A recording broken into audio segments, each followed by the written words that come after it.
What's up, everyone? Welcome again to our show, Hacker Proof HQ here. Today we have a special guest with us, Kyree. Episode number two. Yes, all the way from Philly, man. Appreciate you coming out, bro. Yeah. Thanks for having me, bro. Thank you. All right, so could you give us a little introduction? Tell us about yourself, what you do, things of that nature. You don't have to name your company name, by the way. Just tell us exactly what you do. Yeah. We don't mention company. I definitely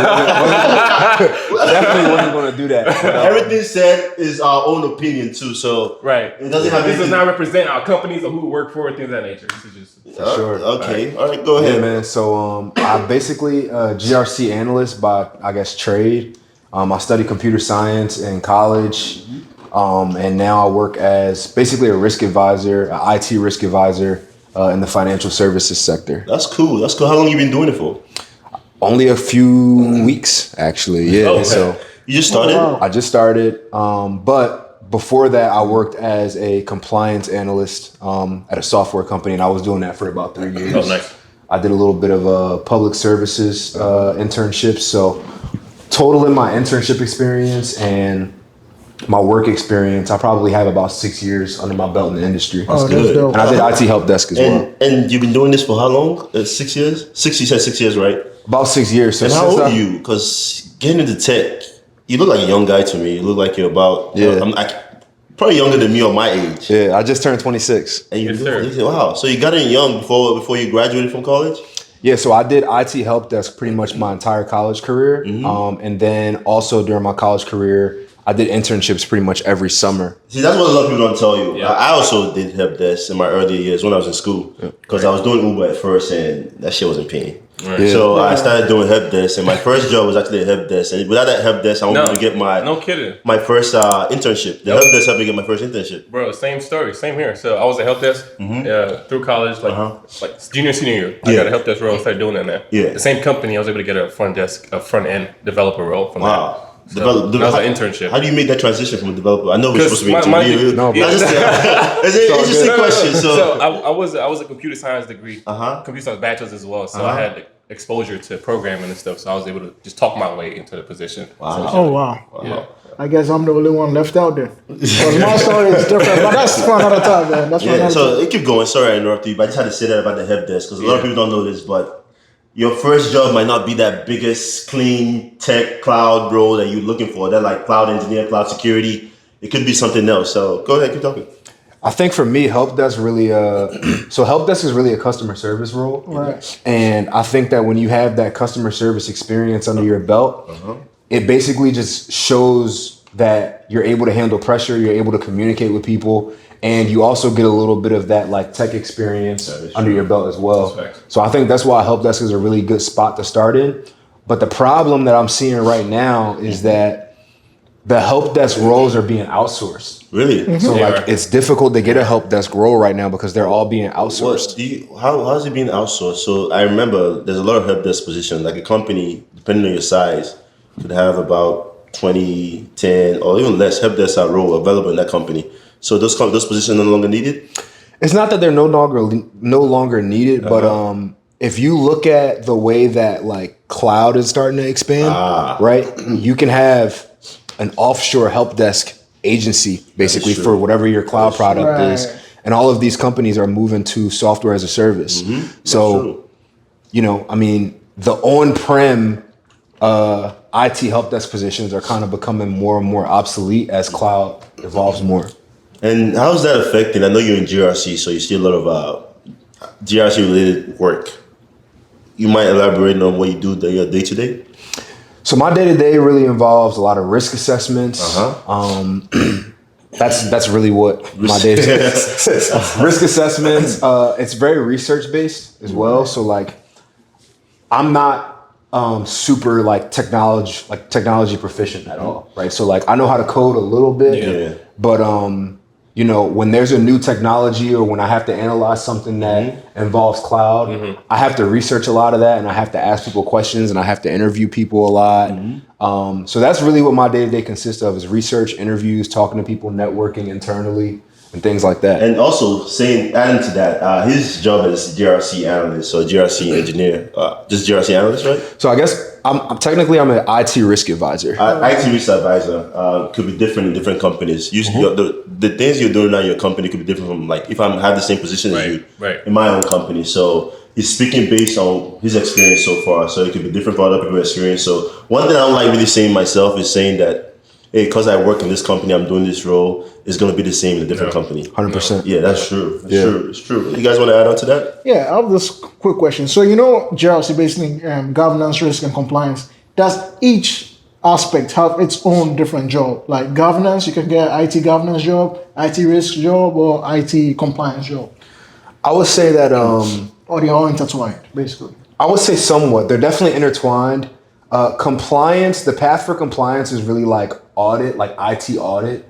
Risk is going to be like your risk analyst where you're going to be doing risk assessments. And governance is sort of intertwined into both of those roles. It's interesting because I work as an IT risk advisor, but I'm actually like my performance is actually a governance analyst. Right. Because governance is all about policies. It's all about building out procedures, standard operating procedures, and sort of like optimizing risk and compliance processes. Right. So that's really what I do, but I do it in the context of IT risk. So it all kind of interlaps. Yeah. Let me add on to that. Do you guys also manage like exceptions, like the exception from standards? Like let's say for example, someone is making a change to a system, do they have to go to approve to your team? Exactly. Yeah. Okay. Yep. All right. Exactly. See, anytime there's a change in technology, anytime we're onboarding new technology, that's third-party risk management. That all has to come through my team. We basically assess what the change is. We read all the documentation. And then the back end to that is also like, how do we do these assessments in the most optimal way and the most efficient way? And that's where you kind of get that like governance aspect. Right. Okay. Right. So to follow up on your day-to-day work, how many hours do you actually put into work? that's actually an interesting question. This is juicy because we know on the technical side, there's so much automation. There's so much that we do. Not too many details, but we can work between 2 to 6 hours a day, 8 hours a day, right? It varies. It varies, but day to day. In some instance, you might be working like 2 hours. A little so. So it's slow day. So how many hours as a GRC do you actually put in daily? Yeah, do you actually put in?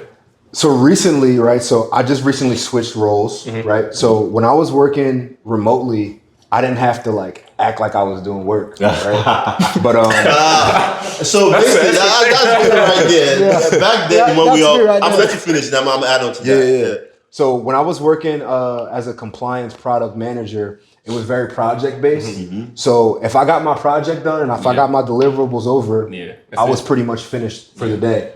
And that was a European company at the time too. So like all of my meetings were early in the morning. Early in the morning. So your afternoons you could use for learning, training. Exactly. Wow. Building content. And exactly what he said. He said that act like he's working. That happens a lot. Back then when I worked in the office before I became a remote employee, I always had to find myself. I had to go look for something to do, even though they had nothing to do with me. Yep. Right. You just have to find stuff to do so I look busy. Even though my job could just maybe be like 1 or 2. I'm going into too much detail. I'm going to be quiet now.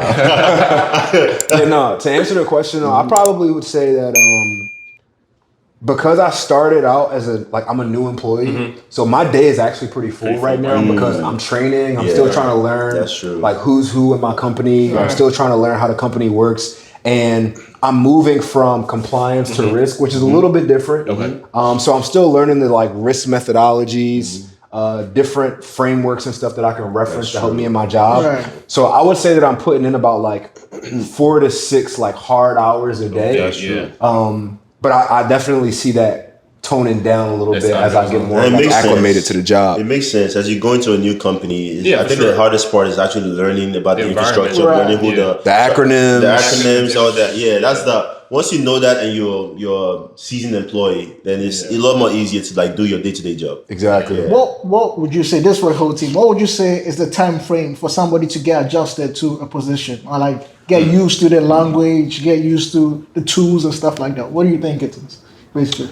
I think it's going to vary from, position to position. But for me, I'm pretty on track to be fully adjusted. I would say 6 months to 8 months.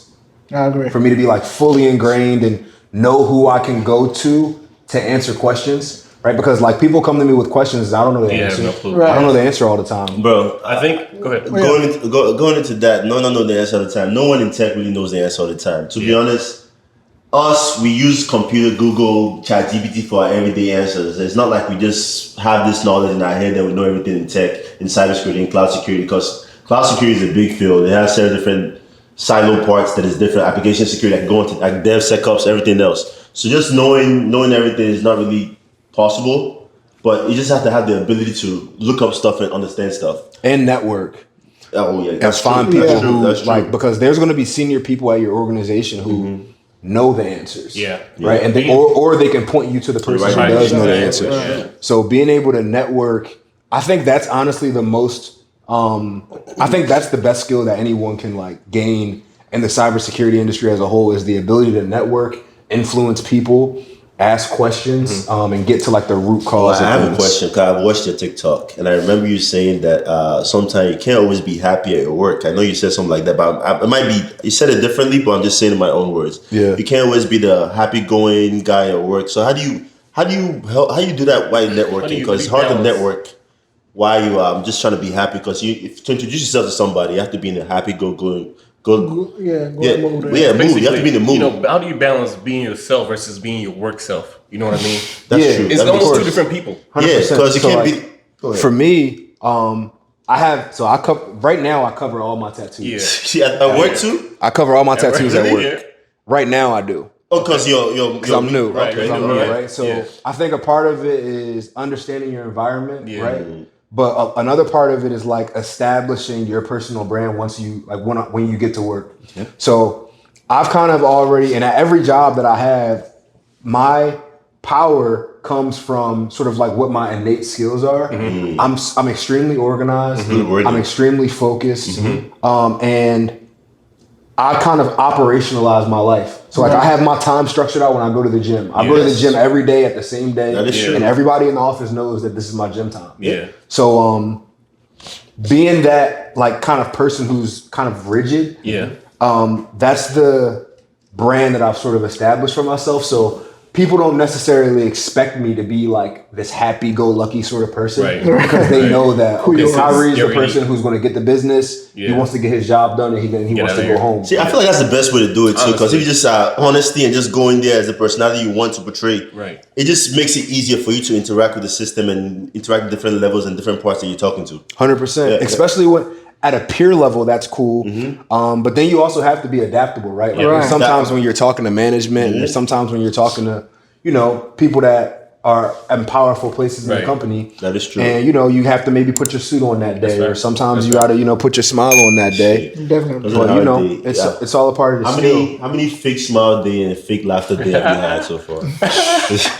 I can't even count it, man. Bro, I'll be in meetings sometimes and I know that I'm not feeling the best, but I'm just laughing. Yeah, I'm smiling 24/7. it's hard, It's man. the worst too, because like I'm not a very excitable person. That's what I was talking about on TikTok. Is like I'm not super excitable. I'm very like even keeled. Yeah. Right. And I have to be socially aware of that, right? Right. Because we all understand that when you're in a corporate environment, you kind of have You to gotta play a little make game. that Yeah, you switch. gotta play that game, You gotta right? make that switch. So I think it's just all about self-awareness, and like people tell me that I have like a hostile demeanor sometimes. So I gotta be like conscious of that and make sure that I'm like, just aware of how people are perceiving me. Makes sense. All right, this might be not in tech related, but how does your personality differ from at the office, out of the office, when you hang out with your friends and you're kicking it back, chilling? How does that differ? It's true, because a lot of people think that, because we all have our own persona at the office, that we go into the office and we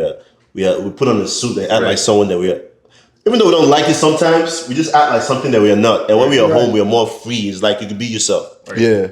This is kind of going to be a long answer, but Early early in my career, there was definitely a stark difference, right? Early in my career. Yeah. But as I've matured, I've been trying to find more congruency in my life. And what I mean by that is like, for instance, with the content that I make, I want everything to align towards a particular goal. And so I try to make sure that the people that I have around me are aligned towards that goal. That makes sense. I try to make sure that, I'm I'm not really that different. Obviously at work, right, the content is different. Yes. But like the way that I'm talking to you guys right now is the same way that I talk to people at work. Because I want my life to be congruent. I want everything to be kind of on. It makes it easier. My true north. It makes it easier. Exactly. That's true. What you're saying right there is true. But I'll definitely be like thugging it with my friends. You got to. I'll definitely be thugging it with my friends. Not everyone in cybersecurity is. I don't want to say that word because if I say that, I think I'm calling everybody a geek. But not everybody in cybersecurity is a geek. Some people. There's no wrong. Actually, let me take that back. For someone think I'm saying something wrong to them. There's no wrong with being a geek, right? Not everyone is a geek. Some people just like, to kick it with your friends, have fun, drink. Look, we're drinking on this show. Having a little drink. But I wanna elaborate on that a little bit. The thing for me, it's funny because I identified that really early on when I was in college. Right. As a computer science major, I was going to like the computer science labs and I was going to, these different events. And a lot of the people that were in that space were kind of like socially awkward a little bit. So that's the right word to use right there. I use the wrong word, so geek is not the right word, but socially awkward is the right word. But once I identified that, and I knew that they identified that I wasn't like that, that right there is a networking connection. Because now it's like I have value to give to you, and you have value to give to me. So like a lot of times I would help people with I would let them vent to me about their relationship problems or how they there's this girl that they liked and I would talk them through that, blah, blah, blah. Yeah. And then they would help me with homework or they would help me with No. You can even use that in your day-to-day your work job. Because me, when I started, I was networking inside the company. I would go to the next person and ask them about their day and have them vent to me. Not just to give them my opinion, but just to listen. Because people like people when you listen to them. Yep. And it helps you a lot in corporate America when you just listen to people and don't really talk and show them respect. They feel like they need to guide you. They need to guide you. And that's what happened to me through my career in cybersecurity. I always had someone that's trying to guide me because I'm always being nice, listening, and not trying to give my opinion, but just hear what they're saying. Right. Yeah, God gave you 2 ears and 1 mouth. That is true. Right. That's what my mom always said. Right. That's right. Right. You guys want to add on something else? Yeah, so just back to your day-to-day, what would you say your toughest part of your day is or the easiest part of your day? Kind of walk us through that. The toughest part of my day is just getting up and going to the office. Definitely. That's a legit answer. Have you had those moments that you have a meeting at 8, you wake up at 8, then you just hop on your computer? I don't know about you guys, but I work for a European company, so I got meetings at 6 a.m. I'm trying to sleep till 8 a.m. at least. Yeah, you know what I mean? So it's a struggle sometimes. And I let my manager know. I was like, yo, I understand European company, but this is too early to wake up. You just put your laptop next to your bed. Are you guys all remote? No. Yeah, I'm remote. He's remote. I work only on Fridays from home, but so he's in. So office. for me, right? So I went from being fully remote, and now I'm in the office 3 days a week. Yeah, how does that? That's hard, man. Because how long? Wait, I think first thing, how long were you remote for? Then you had to go back to. I was remote for a little over 3 years. That's a hard change. That's tough. How did you do it? I mean, you just got to do it. Yeah. Really? The hardest part for me was I built this lifestyle around being remote. So all the content that I produce, I was able to produce that content in such high volumes because I was remote. Right. But that doesn't mean that I wasn't getting my work done. Yeah. Right. I did a lot of good work in my previous company. Right. So now it's really about scheduling. Okay, when I wake up in the morning, now I wake up really early and I try to get a lot of that content done and out of the way before I have to be at work. Yeah. Makes sense. So I'm waking up 5:30, 6 o'clock, building out content, whether it's my newsletter, whether it's, developing my website or whether it's TikTok stuff. Yeah. And then I go to work. By the way, you're killing on the TikTok stuff, by the way. I appreciate you are, man. Appreciate that. That's the one reason I said we can't miss with this guy, because this guy just knew how to, present the information the right way. Right. I have a question though. So, Kyree, were you always, or did you always know you wanted to get into JRC when you were coming out of college, or was something that you stumbled upon? Or? Not necessarily. So the funny thing is, I didn't even want to go to college in the first place, right? I was. It's funny. I was actually my dad was in the Navy. Okay. Oh, okay. So I was dead set on joining the military, and I had a few knee surgeries, and I don't think I was really cut out for what I wanted to do anyway. To be completely honest. Yeah, I think it's like that for most of us, because we have that thing. We just go to school just to go. That's my. I was just going to. I was a pre-med student at first. I didn't care about school. Yeah. I was just trying to do it because my parents told me, "Hey, you can't do nothing else. You ain't staying in my house." Right. Yeah. I went to school. I went to study pre-med. I didn't like it. 2 years later, I switched to cybersecurity. Yeah, the reason I started as an accounting major. Oh, okay. And then I did that internship at a public services firm. Yeah. That was what I did my sophomore year that summer. And funny enough, I had a residence assistant, my RA. She actually guided me through the entire internship process. And I kind of realized, number one, I didn't want to do accounting because I thought it was like kind of boring. Right. And I had to take a science class. So I ended up taking Java 1, like a programming class. And I kind of liked it when I first started it. But then when it started getting hard. Hello World was cool. Yeah. But then they started getting into data structures and algorithms. I said, hold on. After data structures, bro, the amount of people that drop out of that class is just like triple. I literally struggled through college, bro. I know what you mean, bro. But it is. It's like that for most of us. It goes back to networking though, because my professor, I had 2 professors who were really like, and I was honest with them. I was like, listen, I'm going to finish this computer science degree, but like, I'm not good at programming. I don't want to do data structures and algorithms and all that kind of stuff. What are the other options that are out there? Yeah. And I also had that previous knowledge of GRC from being in the public services industry. So they were kind of telling me like, there's governance, there's risk, there's compliance, there's project management. And I always tell people that there's a bunch of different jobs in tech that work under the umbrella of cybersecurity. That's true. So you might not necessarily be a pen tester or a cybersecurity engineer, but the cybersecurity engineering team needs support. They do. You know, and they need to be able to have a methodology of how they're going to weigh risk or how companies are going to onboard new technology. And that's where your team comes along. I've always been good at talking to people. I've always been good at gathering information from people. So GRC kind of came like very naturally to me. I got another question about that. You know, nowadays Chat GPT is a big thing, and we all using Chat GPT in our day to day to do our work in your different field. You're using Chat GPT. So I don't use it to do my work because I can't. Not do your work, but assist in doing your work. Assist. How are you utilizing Chat GPT to assist in doing your work? So the company that I'm with right now is a very highly regulated industry. So I can't use Chat GPT right now to do any of my work for that company. But in regards to my content, I definitely use Chat GPT for like idea generation. I use Chat GPT when I want to write video scripts. That's really the capacity that I'm using it right now. Yeah, Chat GPT. Sometimes you might have an idea, but you just need a little bit of tweak, and that's where Chat GPT comes in for me. Sometimes I'm thinking of something, but I don't know how to organize it. I just go to Chat GPT for that. I use it to learn as well. Exactly. Like if somebody asks me a question and I don't know what they're talking about, I'll say Chat GPT, like, what is this? And also like explain it to me as if I'm like in 7th grade. No, Chat GPT is like the new Google for learning. Seriously, you could. I feel like you pick up a whole skills on cybersecurity from Chat GPT. Facts. Oh yeah, definitely. No, I agree. It is. For sure. You can go on Chat GPT and say, explain to me NIST risk management framework. That's true. And explain it to me as if I'm in, 10th grade. Yeah. That's correct. And another question going on. Do you have something else you want to go before I ask my question? Not currently. Do you? Okay, my question is for someone looking to get into GRC, what should be a range in salary they're looking at? At the entry level, I would say, I want to say 55,000 to.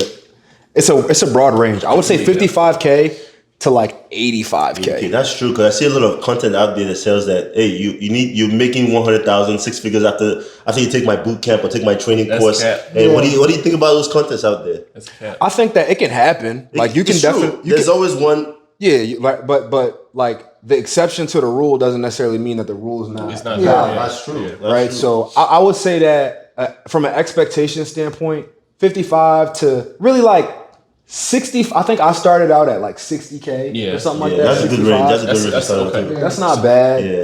It's not bad. Trust me, your life can change in less than 1 year. Because I was making like 60 to 70K in 1 year, and next thing you know, I got the chance to like shine where someone quit, and I ran with the opportunity. Yep, that's the thing about tech that I feel like people don't necessarily understand is like you can start out at one place in tech, and the next year you can but it also depends on how much work you put in, right? Like you have to gain the skills, you have to get the certifications, you have to do the mentorship, you have to do the trainings, and like that's what's going to determine how quickly you excel financially in this industry. All right. So to follow up with the conversation, how would you say for somebody leaving college currently to get into your role, What would be the guidance, the steps? That's a good question. Oh, the step to step. Yeah. From college to governance, risk, and compliance. Yeah. I would say networking is huge.